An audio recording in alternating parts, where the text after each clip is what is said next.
Un saludo para todos los seguidores de Villamedi. Comenzando con los cursos de ENAM,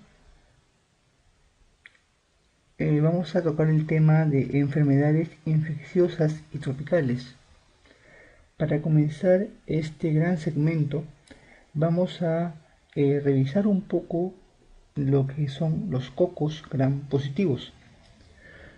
Y dentro de los cocos gram positivos podemos tener tres grandes grupos: los estafilococos, y los estreptococos y los enterococos. Dentro es importante conocer las características al menos más saltantes de estos tres grupos, porque los tipos de infecciones van a tener una localización particular y también porque el tratamiento va a ser distinto, así como la población de riesgo y la sintomatología. Infecciones neumocócicas como parte del gran grupo de estreptococos, el neumococo, infecciones estafilocócicas e infecciones estreptocócicas no neumocócicas, dentro de los cuales tenemos el Streptococcus pyogenes, el Agalactiae, el Viridans, entre otros. Y un pequeño capite de los enterococos que pertenecen a un grupo de los estreptococos. Son cocos gram positivos. Revisemos algo del neumococo. Neumococo, diplococo pneumonia, como aparece en algunas preguntas de examen, o estreptococo pneumonia. Esta bacteria gram positiva es capsulada y eso le da una gran ventaja frente a otras bacterias porque inhibe un mecanismo basal en la fagocitosis, que es la opsonización, y con eso le ayuda a tener una mejor capacidad de evadir el sistema inmune. Son colonias básicamente alfa-hemolíticas, quiere decir que hacen una hemólisis parcial de la hemoglobina, tiñéndose en el agar sangre de un color verdoso. El 5 al 10% de adultos y el 20 al 40% de niños lo tenemos como portadores en las fosas nasales. Y es por eso, como vamos a ver más adelante y como lo van a ver seguro en el segmento de neumología, que la principal causa de neumonía son los neumococos y que el principal mecanismo de transmisión de la neumonía es por microaspiración, es decir, microaspiración de la flora normal de la orofaringe. Y es por eso que el neumococo es parte de la flora de la orofaringe. Hay algunos factores de riesgo que predisponen a las infecciones neumocócicas. Dentro de ellos tenemos el alcoholismo. Las neumonías en personas alcohólicas son básicamente por dos tipos de gérmenes, el neumococo y la Klebsiella, y ambos tienen características muy particulares tanto en su clínica como en su imagen radiológica.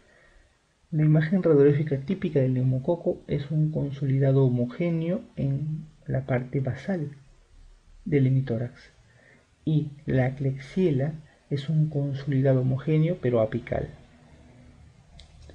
La esplenectomía es también un factor de riesgo importante para todos los capsulados, y entre ellos incluimos el neumococo. Otros gérmenes causantes de infecciones en pacientes esplenectomizados también puede ser el meningococo y el Haemophilus influenza. La drepanocitosis, las neumopatías crónicas como el EPOC. En el EPOC, la principal causa de sobreagudización de este cuadro va a ser dada por neumococos, Haemophilus o Moraxella. Infecciones virales, y entre ellas la más conocida que es el VIH, los mielomas o déficits de gamma globulina, o sea una inmunidad básicamente humoral, y en ellos también el neumococo es un factor de riesgo importante, así como la inmunosupresión, entre ellos los pacientes con infección por VIH. Algo rápido sobre lo que son las neumonías neumocócicas, que son las más frecuentes que es frecuente asociarla con una causa postviral, es decir, pacientes que inician con un cuadro pseudogripal y que después se sobreinfectan por una neumonía que básicamente va a ser neumocócica por microaspiración.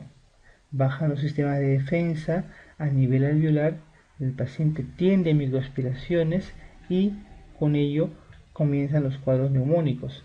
Como dijimos anteriormente, son básicamente lobares con consolidados homogéneos en hemitórax inferior, básicamente derecho.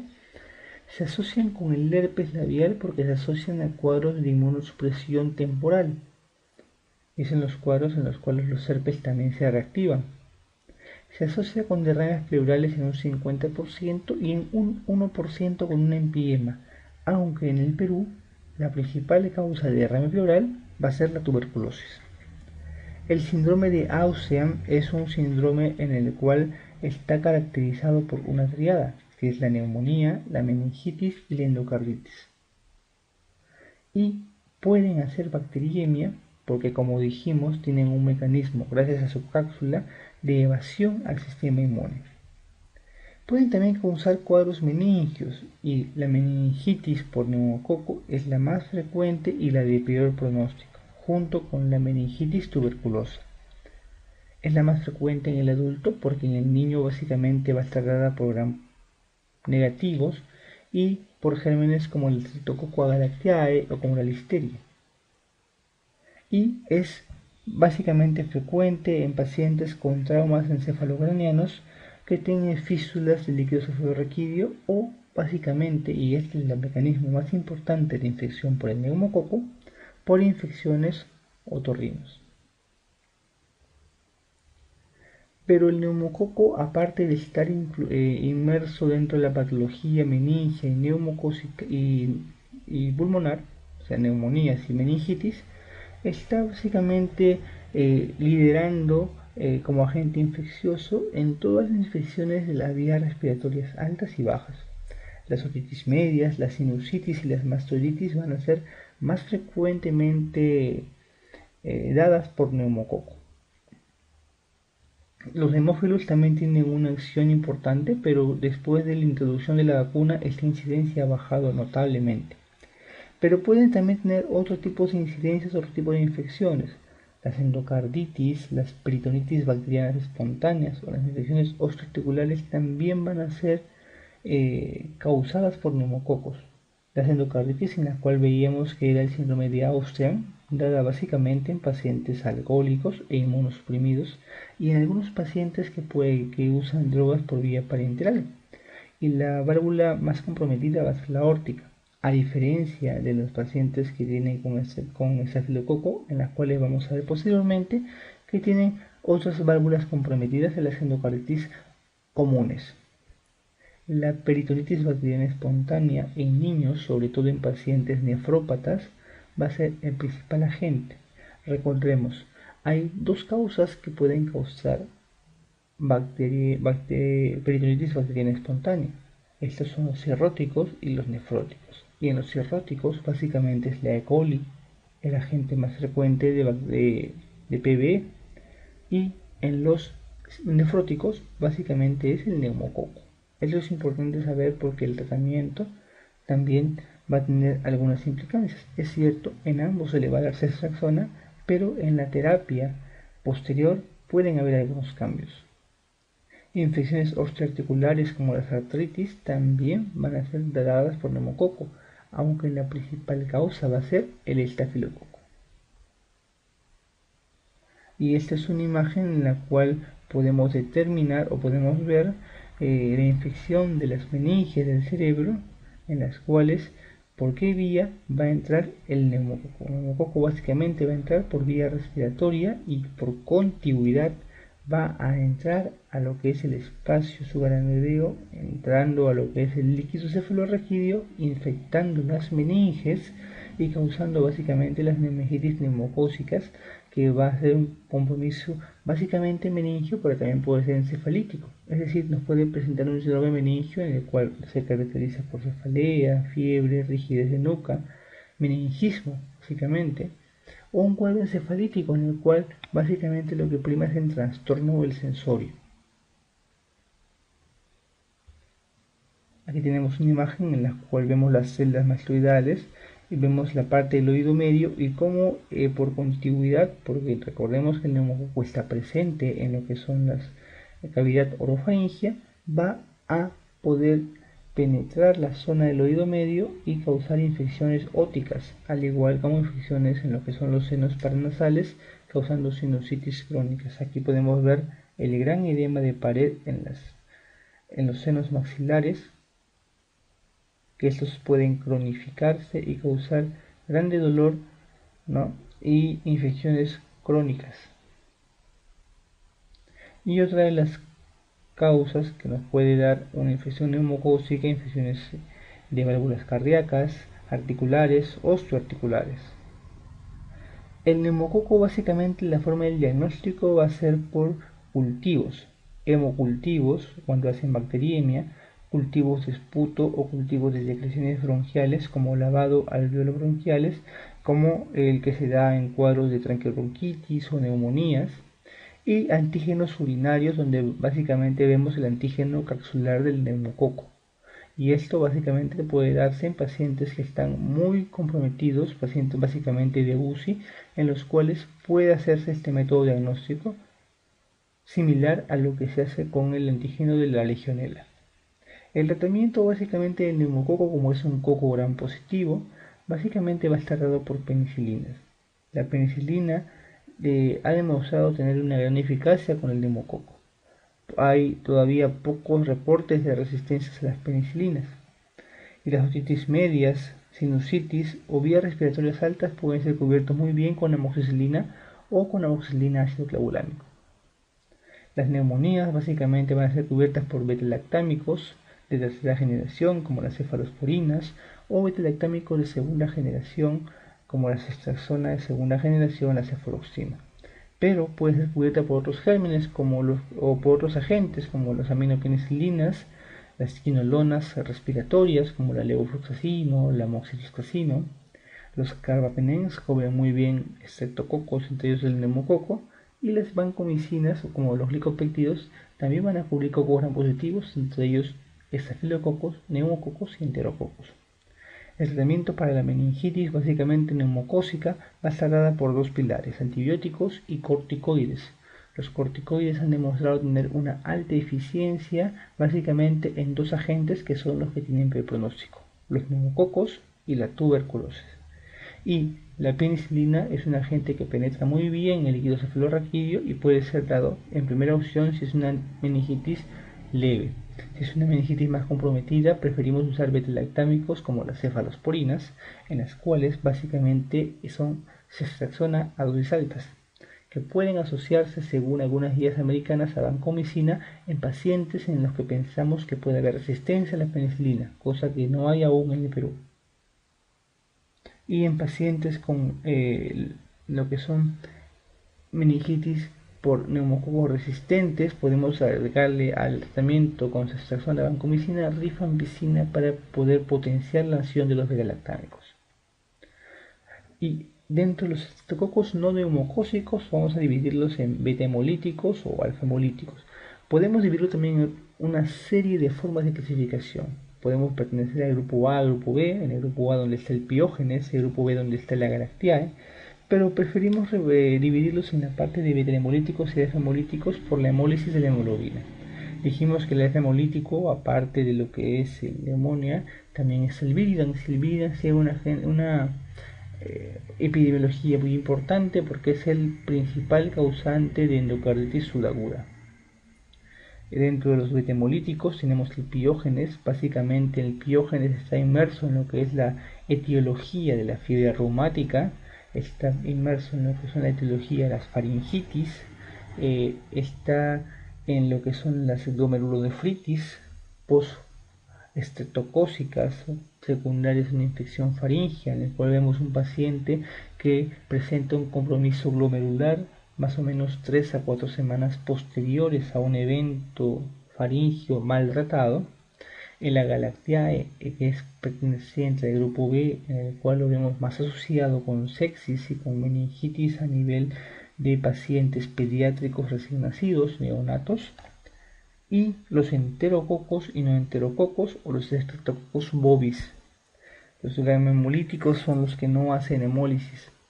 Y dentro de las infecciones faringias dadas por el piógenes, básicamente va a estar dada la amigdalitis aguda, las faringitis que pueden ser supuradas y en las cuales para lo que es los pacientes pediátricos tienen escalas para ver cómo medir este tipo de infecciones. Es importante saber que estas infecciones faringias pueden provocar también compromisos sistémicos posteriores por toxinas propias del estreptococo que viaja a nivel sanguíneo y pueden causar manifestaciones como la escarlatina, que es una manifestación cutánea posterior a un evento faríngeo, en el cual vamos a ver pacientes con rash, con una textura en piel de gallina, con líneas de pasta en las partes flexoras, básicamente de las axilas o del codo, pacientes que van a tener una lengua frambuesada, y que el tratamiento básicamente en estos casos, básicamente en pacientes pediátricos o en edad preescolar, va a estar dada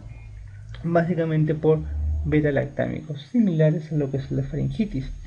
Aquí podemos ver cuadros faringios, vemos acá la típica lesión estreptocócica, ¿no? Estreptococcus piógenes que causa básicamente petequias a nivel del paladar duro o de la úvula, o causan exudados blanquecinos a nivel de los pilares anteriores y posteriores o a nivel de las amígdalas. Pacientes posteriormente por un cuadro sistémico pueden causar o pueden provocar lo que son cuadros cutáneos como la escarlatina. Esta es una imagen propia de la escarlatina, que es una lengua en frambuesa, no roja, medio regordete, con rash básicamente cutáneo. Básicamente acá son las líneas de Pastia que están encontradas en los pliegues flexores de los pacientes, con descamación en lo que son los lechos unguiales, ¿no? Los pulpejos de los dedos. Otras infecciones cutáneas dadas por el piógenes van a ser dadas por la erisipela, el empétigo, el ectima, la celulitis o la fasciitis necrotizante. La erisipela, el impétigo, todos esos compromisos cutáneos básicamente a nivel de lo que son los pacientes con estreptococo van a tener una buena respuesta a beta-lactámicos. Aquí podemos ver imágenes de erisipela, accesos, celulitis estreptocócicas, fascitis necrotizantes en las cuales ya se compromete toda la fascia y estos pacientes tienen que ir a tratamiento quirúrgico. Y dentro de los síndromes inmunológicos tenemos, como dijimos, la glomerulonefritis y la fiebre reumática. La fiebre reumática tiene criterios para poder diagnosticarse, criterios mayores como la poliartritis migratoria, que es más frecuente en niños, pero que se puede dar también en pacientes adultos, las carditis como pericarditis, miocarditis o endocarditis, nódulos subcutáneos, la corea de Sydenham y el eritema marginado, que es un rash básicamente cutáneo. Pero aquí también nos dan criterios menores como artralgias, fiebre, elevación del BCG o de repente de fase aguda, prolongación del intervalo PR en el electrocardiograma o que tengamos un cultivo de exudado faríngeo positivo, aumento de la antiestreptolicina en lo que son las diluciones en secreción faríngea. En la galactiae dijimos que básicamente está relacionado a lo que son las sepsis neonatales, y esto básicamente porque se contagian a nivel del canal del parto, son causantes de coriamnionitis o de sepsis puerperal. Y en el adulto está menos relacionado, pero puede darse por pacientes con inmunosupresión, pacientes diabéticos básicamente. El viridans dijimos que su patología principal está dada en la endocarditis subaguda. El tratamiento para estos estreptococos dijimos que básicamente que está dado por penicilinas o beta-lactámicos. Pero hay otros agentes antibióticos que también pueden cubrirlo, las quinolonas respiratorias, los macrólidos, las lincosamidas, lo que son los sulfonamidas asociadas al trimipropin, como el clotrimazol, que antes se utilizaba mucho, ya no se usa mucho, pero todavía lo puede cubrir. Las tetraciclinas también tienen una cobertura, si bien esto no es la ideal, pero la puede cubrir muy bien. Y en sí, básicamente El estreptococo es un agente que puede ser tratado con múltiples antibióticos. La idea es tener el antibiótico que tenga el menor espectro, pero que cubra un germen determinado. Y la G-benzatínica es la que se ha usado y que tal vez se usarán en algún momento en su serum. Y en los que tengas alergias a la penicilina, básicamente los macrólidos, que son tratamientos por vía oral muy bien tolerados. La fiebre reumática, básicamente en estos pacientes el tratamiento va a estar dado por la inhibición, o sea, no dar AINES para el dolor, ¿no?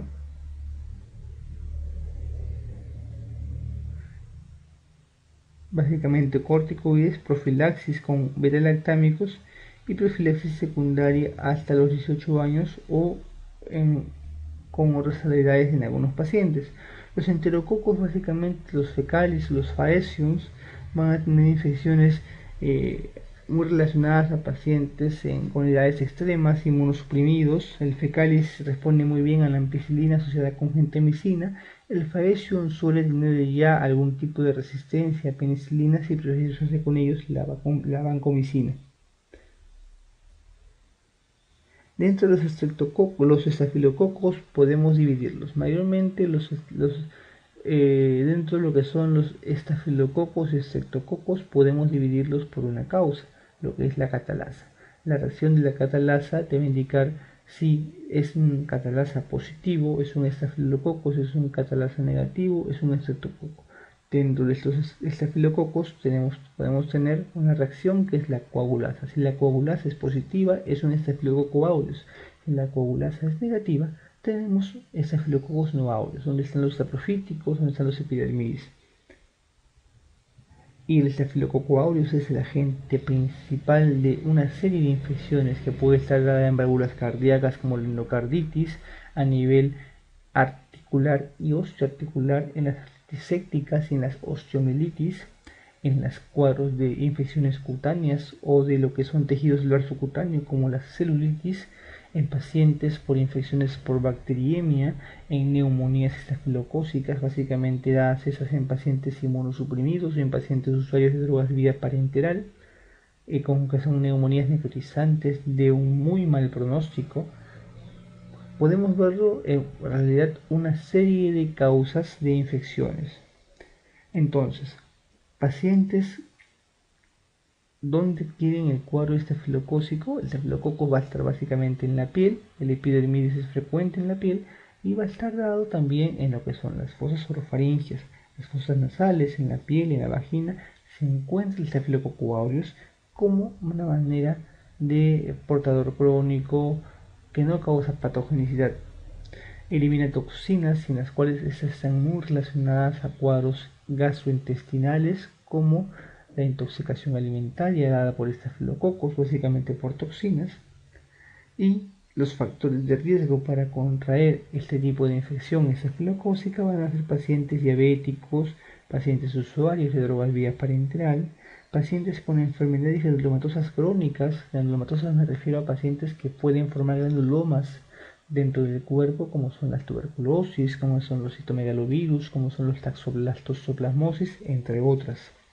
Síndromes que remedan una hiperinmunoglobulina E, pacientes neutropénicos, pacientes con fibrosis quística, que básicamente tienen infecciones pseudomónicas, pero que también son blanco de infecciones estafilocócicas, o pacientes con dispositivos protésicos, válvulas, implantes osteoarticulares, que básicamente van a estar dadas por estafilococos epidermidis.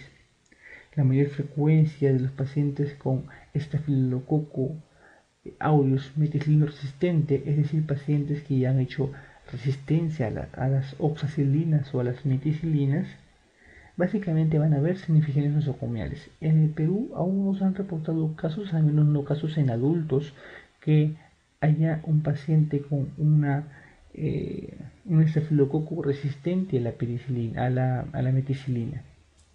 Pero a nivel de la comunidad, lo que llamamos los MARSA como de la comunidad, sí se han encontrado pacientes que tengan resistencia a la oxacilina. Y esos pacientes, esos MARSA de la comunidad, son son MRSA que son de un mejor pronóstico y una mortalidad y morbilidad más baja.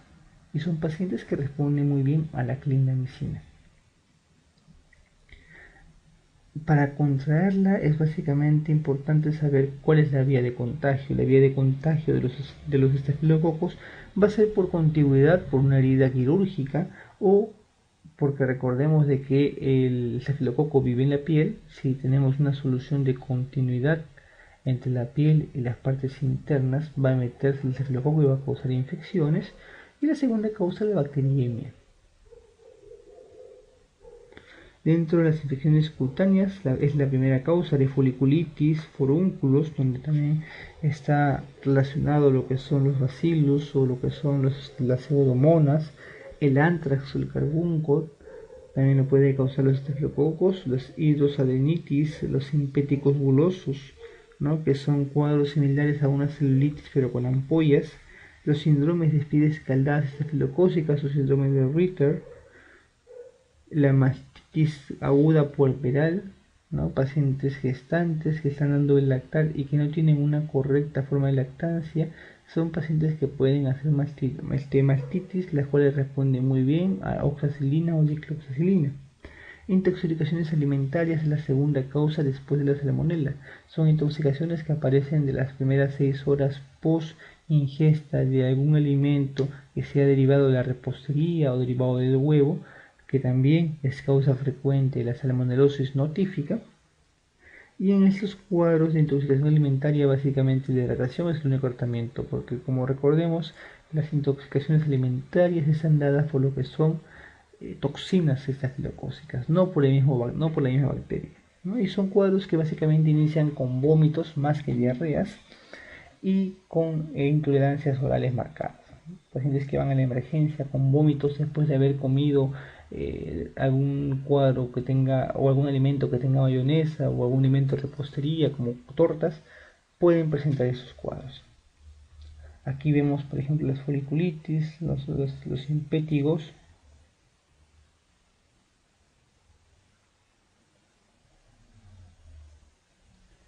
los accesos que pueden causar a nivel de las glándulas mamarias, el síndrome de shock estafilocócico o que está más relacionado básicamente a lo que son los tampones vaginales. Aquí tenemos un cuadro en el cual podemos determinar lo que son las intoxicaciones alimentarias de origen bacteriano. Vemos que básicamente en las primeras 6 horas lo principal después de ingesta de alimentos derivados del huevo o de de la repostería va a estar dada por Staphylococcus aureus, ¿no? Los síntomas principalmente son náuseas y vómitos. También puede haber diarrea, pero más frecuentes son náuseas y vómitos. Los bacillus cereus, que se contagian básicamente por el arroz, donde también pueden causar estos cuadros de intoxicación alimentaria.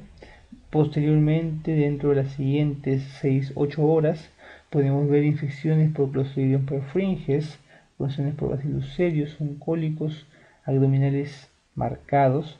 Ahí la diarrea es más frecuente que el vómito, una diferencia marcada entre una infección por Clostridium y una infección por Staphylococcus. Y después de las 16 horas, con una incubación más larga, tenemos al resto de bacterias que causan básicamente por una citotoxicidad.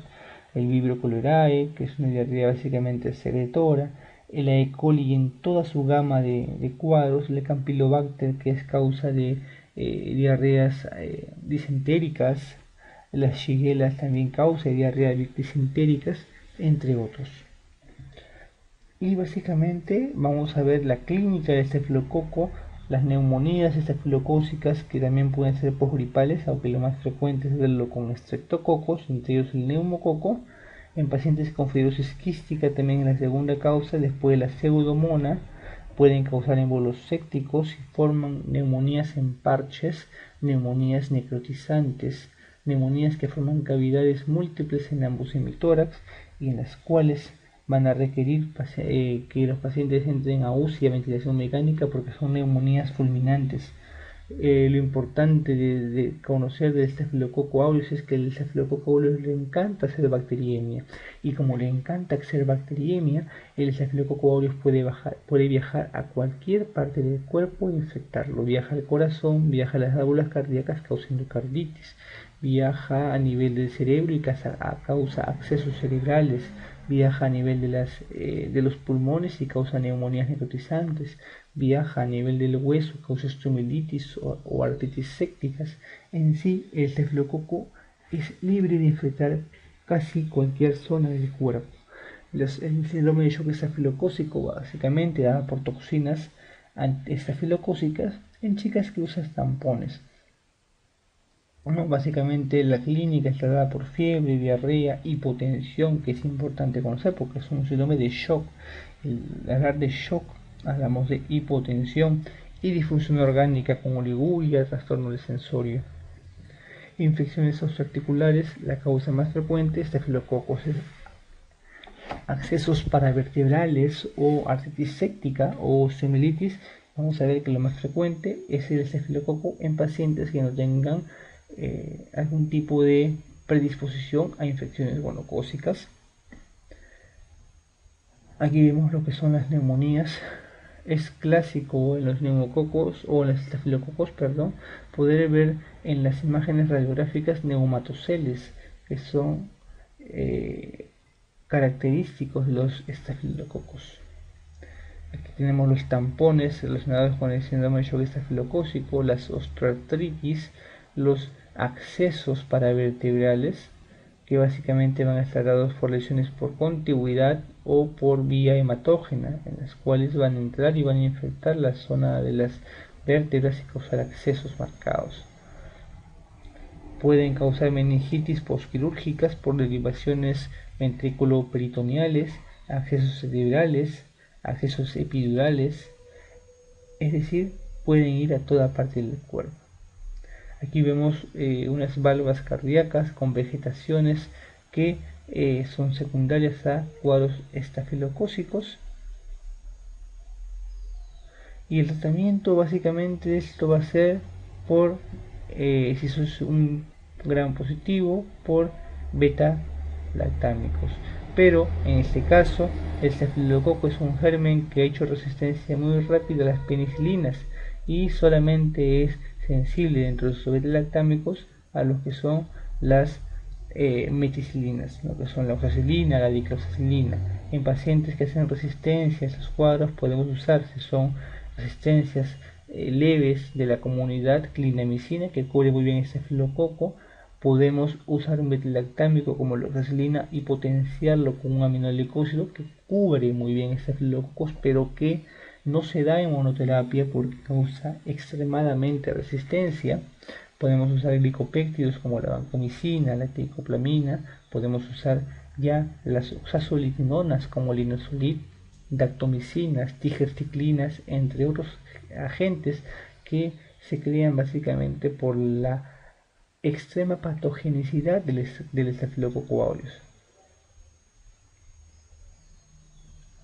El epidermidis básicamente es un coagulasa negativo que va a estar inmerso en la patología de pacientes con materiales protésicos, pacientes con válvulas cardíacas protésicas o pacientes con implantes articulares protésicos. Va a ser frecuente infecciones después de en los primeros meses, ¿no?, hasta el primer año de cuadros por epidermidis. Son infecciones estafilocócicas más severas. El epidermidis es más frecuente que tenga resistencia a lo que son las penicilinas y se prefiere usar con ellos de frente los glicopéptidos como la vancomicina o la teicoplamina.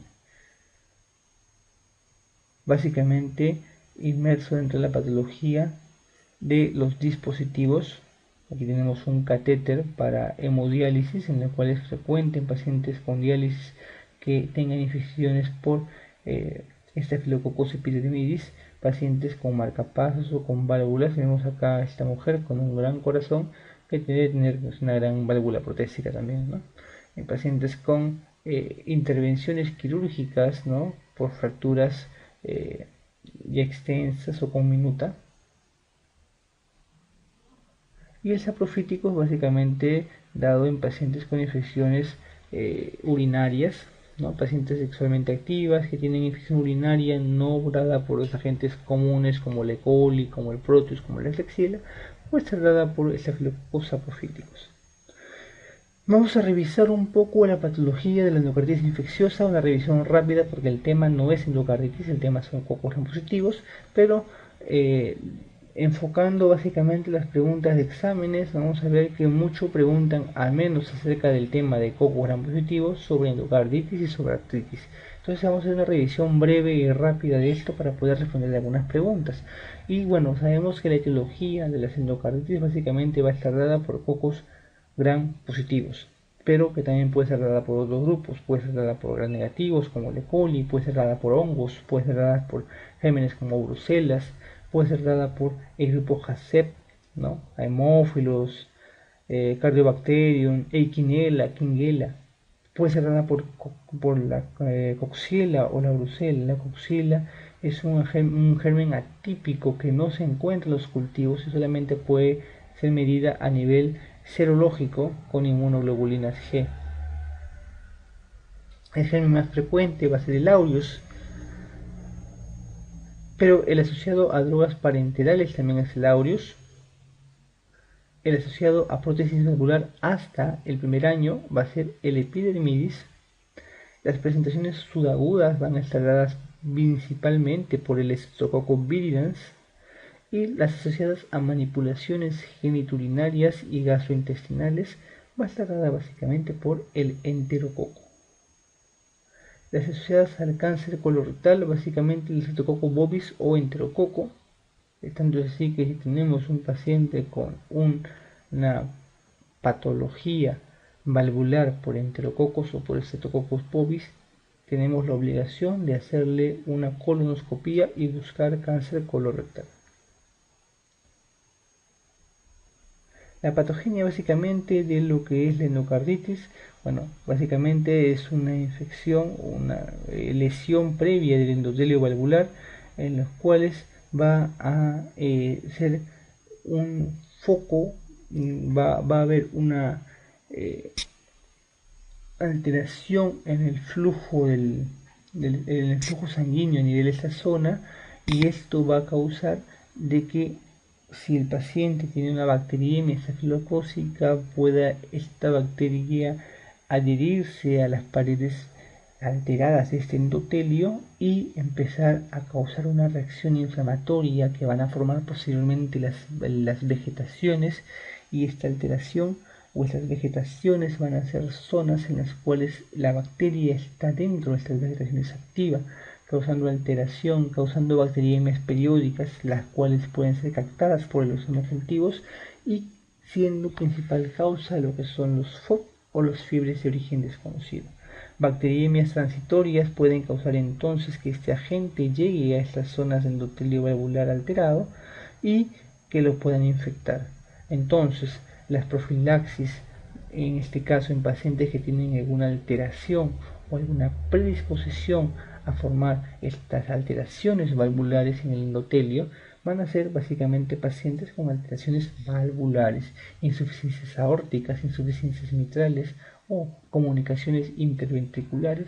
Van a ser pacientes con un alto riesgo de hacer endocarditis por alguna bacteriemia transitoria. ¿Y a qué me refiero con bacteriemia transitoria? Son momentos en los cuales los gérmenes viajan a nivel de la sangre antes de que sean captados por la inmunidad del cuerpo y pueda ser destruido. Entonces, en estas bacteriemias transitorias, mayormente secundarias a procesos, a procedimientos odontogénicos, a profilaxis dentales, tienen que recibir una profilaxis previa. Y la clínica básicamente en endocarditis va a estar dada, bueno, según la etiología. Si es un cuadro agudo en las primeras 6 semanas, va a estar dado por el aureus. Si es un paciente sudagudo más de 6 semanas, básicamente por el viridans. La cardiopatía previa es muy importante en el Birinas, pero no es lo primordial en un paciente con estafilococo aureus. Es decir, no hace falta que el paciente sea cardiópata previo para poder tener una endocarditis por aureus. La destrucción de las válvulas en el caso del aureus van a ser rápidas, no van a ser cuadros fulminantes, no tanto como las brucelas, pero sí con un cuadro agudo importante. Lo que no va a pasar con los Staphylococcus viridans, que son más lentos en su patogenia. Los émbolos van a ser muy frecuentes en el aureus y es así como van a poder causar infecciones en varios puntos, causando un síndrome como el Austria, que puede causar endocarditis, neumonías y meningitis, todo esto por émbolos sépticos. La mortalidad sin tratamiento es alta en los aureus y es menor en los viridans. Entonces la triada básicamente va a estar dada por fiebre, por soplos de reciente inicio y por algunas manifestaciones inmunológicas en las que podemos ver lesiones puntiformes, ¿no? Hemorragias a nivel del fondo de ojo, hemorragias astillares a nivel del lecho unguial. Entonces, fiebre sin foco, soplo cardíaco y fenómenos embólicos con eczemas cutáneos van a ser la triada particular de la endocarditis. Aquí tenemos algunas formas en las cuales podemos recordar cuáles son las válvulas que se comprometen. Depende a el tipo de genicular. Entonces en la endocarditis básicamente las drogas por vías parenteral, los drogos, la traca, que es la tricuspidia, ¿no? Pacientes con infecciones por vías o usuarios de drogas por vía parenteral, básicamente el germen o la válvula afectada va a ser la tricuspidia.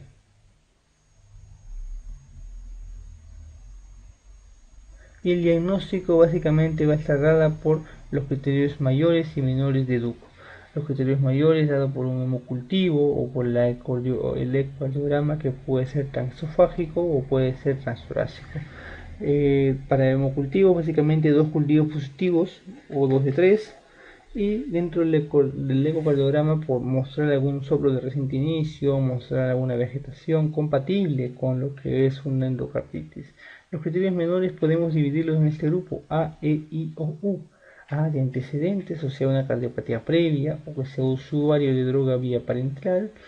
E, émbolos, infartos, accesos o hemorragias. Y inmunológico, donde vemos glomerulonefritis, disminución de complemento sérico, factor reumatoideo positivo, esplenomegalia o nódulos de Osler.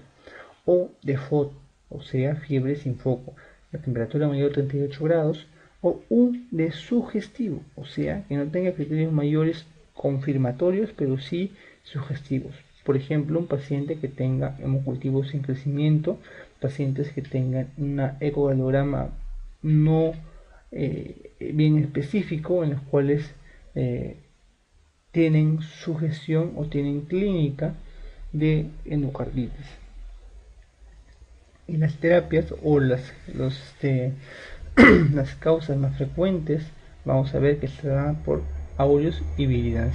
Y la terapia básicamente en pacientes con aureus van a ser por oxacilina o vancomicina, siempre asociada a gentamicina, que es potencia la acción de esos antibióticos. La aguda como el virinas, básicamente como los estreptococos todavía son muy sensibles a las penicilinas, podemos darle penicilinas asociadas a gentamicina.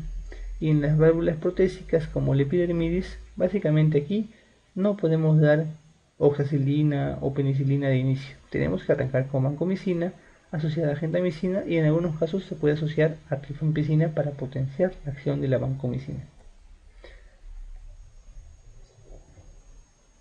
El tratamiento para el endocarditis por enterococo, básicamente el enterococo va a requerir el uso de vancomicina, o en algunos casos sensibles y con demostración de sensibilidad a las ampicilinas o a las aminopenicilinas, podemos usar ampicilina con gentamicina.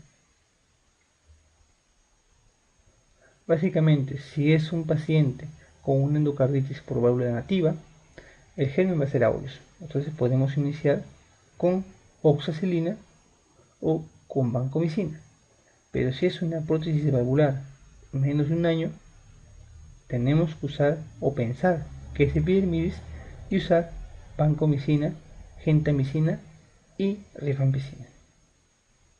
Y el grupo HACEP, básicamente dado por el Haemophilus parainfluenza, el Actinobacillus actinomycetem, el Cardiobacterium hominis, la Echinella corrodens y la Klebsiella kingae, en los cuales básicamente en sus gérmenes, que son atípicos, que no se demuestran en cultivos, tenemos que iniciar con un antibiótico como la ceftriaxona, que cubre muy bien gram negativos. Vamos a revisar un poco de lo que es la artritis infecciosa. Y la artritis infecciosa, vamos a ver que son inflamaciones localizadas de las articulaciones, ¿no? Mayormente cuando son monoartritis, en las cuales están comprometidas solamente una articulación, vamos a ver que van a ser 5 causas las frecuentes de monoartritis agudas, como son las infecciosas, los cristales, las inmunitarias, lo que son las idiopáticas y las inmunológicas. Y estas lesiones o estas afecciones por artritis séptica van a causar cambios básicamente a nivel del líquido articular. La forma de diagnosticar a un paciente con una monoartritis aguda es punción articular y estudio del líquido. ¿Cómo va a ser el líquido? Puede ser inflamatorio o no inflamatorio. Si es inflamatorio, pensemos en sepsis o en artritis séptica. El color va a ser más turbio. La viscosidad dada por los sinoviocitos a nivel de la cápsula articular va a estar disminuida porque no se va a producir adecuadamente lo que son este componente propio del líquido articular, que es el ácido hialurónico. La celularidad va a estar incrementada porque va a haber descamación de lo que es la cápsula articular. Los polimorfos van a estar muy elevados, con una glucosa disminuida, consumida básicamente por esta bacteria, las proteínas incrementadas y un lactato incrementado, que es signo de hipoperfusión y de sepsis. Entonces, una artritis séptica va a tener un líquido articular inflamatorio. Y cuando hablamos de un líquido articular inflamatorio, hablamos de las 5 I's, ¿no? Que son las infecciosas, que son los cristales, que son las inmunitarias, que son las idiopáticas y las inmunológicas. Y pueden ser agudos o pueden ser subagudos, ¿no? Si hablamos de un inflamatorio infeccioso y pensamos en una artritis aguda, dividámoslo como no gonocócica y como gonocócica. Aquí vamos a hablar de la no gonocócica, porque la gonocócica básicamente está dada por cocos gram negativos, como el gonococo. Entonces, en estos cuales va a tener otro tipo de manifestación. La no gonocócica básicamente va a estar dada por el Staphylococcus aureus. Cualquier paciente que tenga una artritis séptica y que no tenga factores de riesgo para gonococo, pensemos en aureus.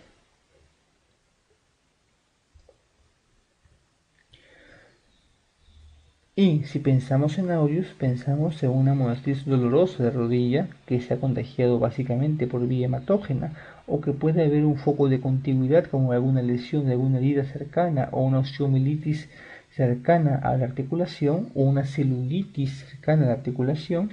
Y el tratamiento básicamente va a estar dado por vía parenteral, punciones periódicas y una buena antibiótico-terapia, oxacilina más un aminoglicósido o vancomicina.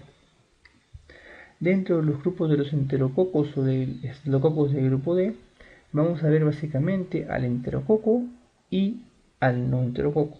El enterococo o tenemos básicamente el fecalis y el faecio, básicamente dijimos que pueden causar infecciones a nivel intestino, endocarditis o infecciones urinarias. Los no enterococos, como el Staphylococcus bovis, tenemos básicamente su relación con endocarditis y con cáncer colorectal. Entonces vamos a revisar algunas preguntas propuestas para poder repasar algo de las infecciones por cocos gram positivos. La artritis bacteriana aguda, comenzamos con artritis. La conducta terapéutica más importante es, bueno, si tenemos una artritis ya demostrada que es séptica, tenemos que hacer dos cosas. Tenemos que drenar el líquido articular porque va a formarse en grandes cantidades, van a hacer punciones articulares diarias, y asociadas a terapia antibiótica por vía parenteral. Aquí la vía oral no sirve, entonces antibióticos parenterales y drenajes es la respuesta. ¿Cuál es el examen más auxiliar más útil para hacer diagnóstico de monoartritis tuberculosa de rodilla? Bueno, aquí lanzan esta clave, lo cual es falso. Las artritis tuberculosas tienen, si bien es cierto, una sensibilidad del 90% en el cultivo de Lowenstein, pero los exámenes típicos o rutinarios de líquido articular no son sensibles y no son específicos para micobacterias. Y el cultivo demora mucho tiempo en salir. Demora más o menos 1 mes a 2 meses. Entonces, esperar tanto tiempo para iniciar una terapia específica en realidad es demasiado. Entonces, ante esta problemática, ¿qué se hizo o qué se demostró? De que la biopsia de membrana sinovial era la más sensible y la más específica para diagnosticar artritis séptica tuberculosa. Entonces, esta es la respuesta. El estudio del líquido sinovial es muy inespecífico. Puede ser un estudio como que calcar celularidad y parte bioquímica en el líquido articular o hacer cultivo, pero no lo especifican acá. Tal vez si en la clave diría cultivo de líquido sinovial, podría ser la respuesta. Pero como no lo especifica, la biopsia de membrana sinovial es el gol estándar para el diagnóstico de monoartritis tuberculosa. Varón joven que ingresa por una monoartritis aguda de rodilla derecha, se realiza artrocentesis, lo indicado para el diagnóstico. Se obtiene líquido turbio, el cual resulta ser piógeno. ¿Cuál es el gen más probable? Es un paciente joven, podemos ser gonocócicas o no gonocócicas, pero no por ser joven vamos a pensar que es un paciente promiscuo. Entonces, el germen más frecuente siempre en todas las edades va a ser el Staphylococcus aureus. Ya si nos indican de que el paciente, si la pregunta nos indica que el paciente es de repente usuario frecuente de lugares de citas o que es un paciente que no tiene algún cuidado dentro de las relaciones sexuales, no usa preservativos y nos orientan hacia una gonocócica, podemos pensar en gonococo. Pero si nos dicen simplemente que es un paciente con una monoartritis aguda de rodilla, eso es aureus. Varón de 25 años que sufre traumatismo en tercio inferior de pierna derecha, ocasionándole escoriaciones. 3 días después presenta dolor y tumefacción en rodilla derecha. Se realiza artrocentesis obteniéndose líquido purulento. ¿Cuál es el agente probable bacteriano más frecuente? Para iniciar el tratamiento antibiótico empírico hasta obtener el resultado del cultivo y el antibiograma. Recordemos que son 3 formas de poder infectarse por aureus: vía hematógena, por contigüidad o por lesiones cercanas. Y esta es una lesión cercana, es un paciente que tuvo una herida cercana a la articulación y que posteriormente hace una artritis séptica. Entonces, aquí es Staphylococcus aureus. El tratamiento antibiótico que se recomienda en pacientes portadores de osteomielitis, bueno, que ya es una pregunta distinta, ya no hablan de osteomielitis. Bueno, la osteomielitis, básicamente el tratamiento van a ser de 4 a 6 semanas con antibióticos por vía parenteral. Paciente en el 6º día de posoperatorio por una peritonitis debido a una perforación traumática de colon.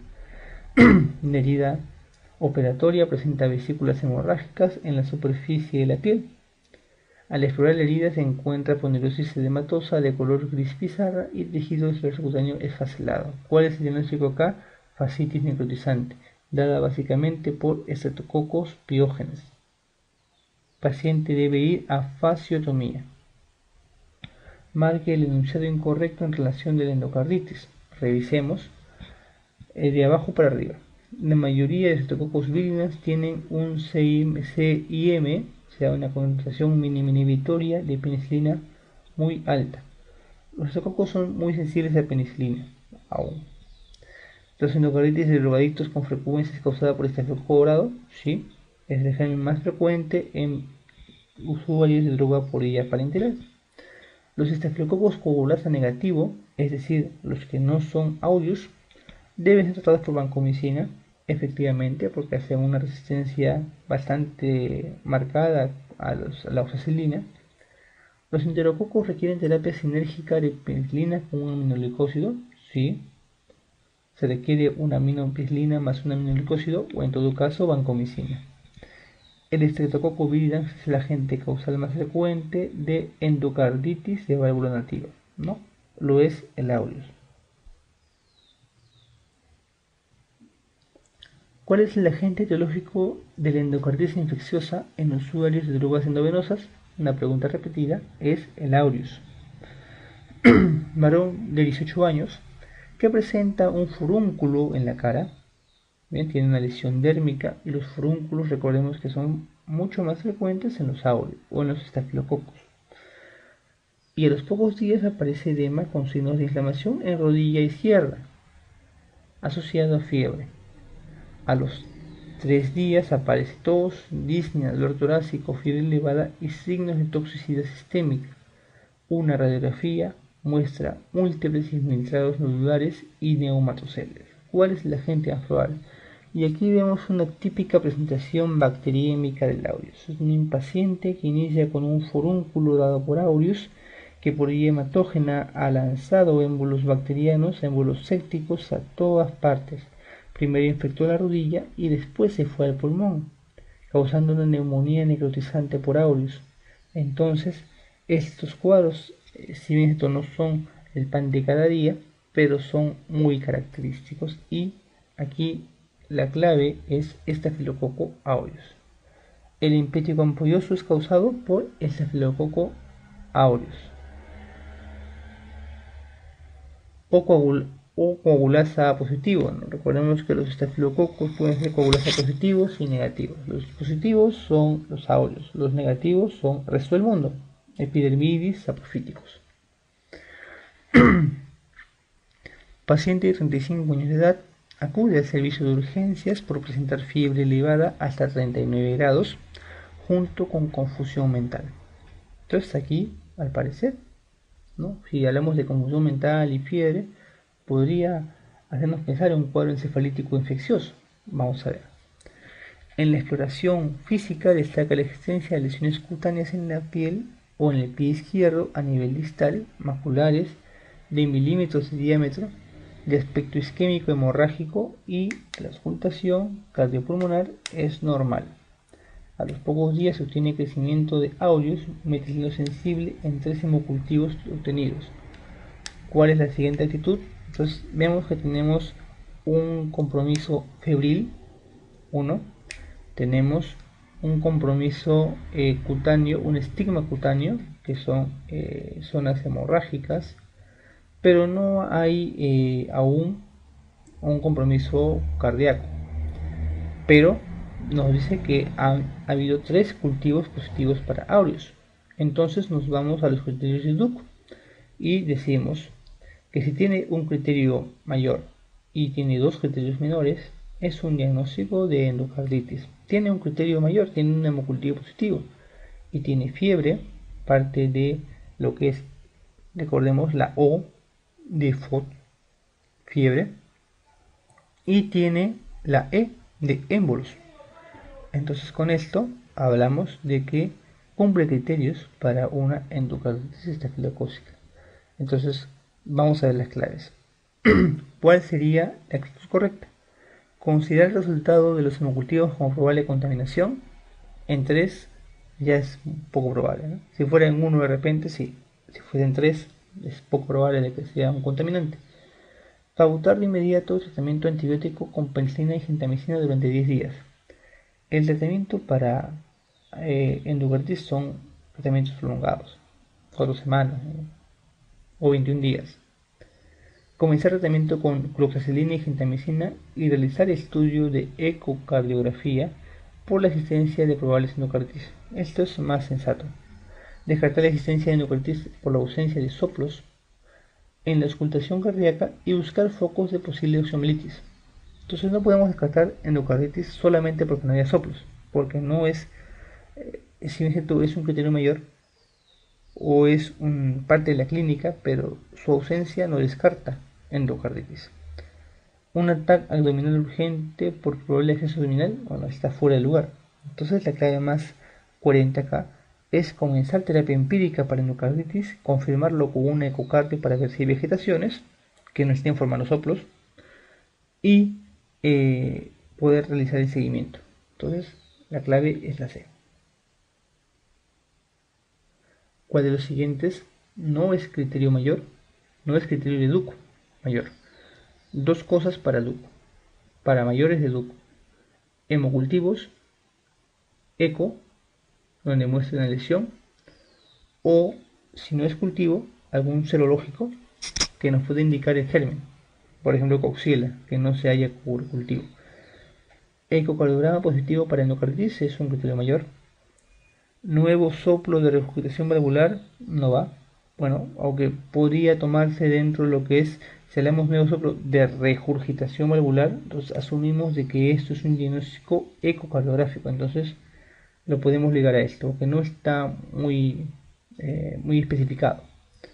Hemocultivo positivo sí es un criterio, fiebre no es un criterio mayor, es un criterio menor. Acceso diagnosticado por ecocardio transesofágica también es un criterio mayor, es el ecocardio, entonces la clave es la D. Hombre de 74 años con historia de un mes de evolución, con debilidad, fiebre y dolor en región lumbar. 2 años antes se le había implantado una válvula aórtica biológica por una estenosis aórtica calcificada. A la exploración física está algo confuso, ¿no? Está con fiebre o febrícula, está con una presión estable, pulso arterial estable, se ausculta un nuevo soplo de 3/6, aquí dice 3/4, es 3/6, en foco aórtico. El hemograma no muestra leucocitosis, está algo anémico, está con un BCG incrementado en 55. Los hemocultivos fueron positivos para enterococos fecales. Y la ecografía esofágica mostró una verruga en la válvula aórtica. A los 14 días de tratamiento con ampicilina gentamicina, el paciente continuaba con fiebre. Y en el EKG mostró un segmento PR prolongado, que también es una manifestación de lo que son las endocarditis. ¿Qué actitud siguiente recomendaría? Bueno, si no responde antibiótico, tenemos que rotar. Sustituir la ampicilina por una cefaloprina de tercera generación, sustituir gentamicina por vancomicina, administrar un antihistamínico, realizar únicamente seguimiento clínico o realizar una nueva ecocardio transesofágica para descartar infección perivalvular. Y aquí la clave obviamente es la E. Dijimos que aquí hay que rotar antibióticos, sí, hay que rotarlos, porque no están respondiendo a la terapia. Pero después de eso hay que saber por qué no responde a la terapia. ¿Es un germen resistente o es de que la infección se ha puesto más grave y no está respondiendo a la terapia y no es suficiente para la infección que tiene en ese momento? Entonces es insuficiencia o resistencia. Entonces en este caso, sustituir ampicilina por una cefalosporina es un grave error, porque la cefalosporina no va a cubrir mejor el enterococo que la ampicilina. Y sustituir gentamicina por vancomicina no, en este caso tenemos que sustituir la ampicilina por la vancomicina y asociar vancomicina con gentamicina. Y si es posible, rifampicina. Entonces acá la clave E es la más aceptada. Bueno, con esto hemos llegado a su fin en la parte de que ocurran positivos. Ha sido una sesión un poco larga, pero espero que haya aclarado algunas dudas y que haya creado muchas más para poder revisarlas más a fondo. Gracias.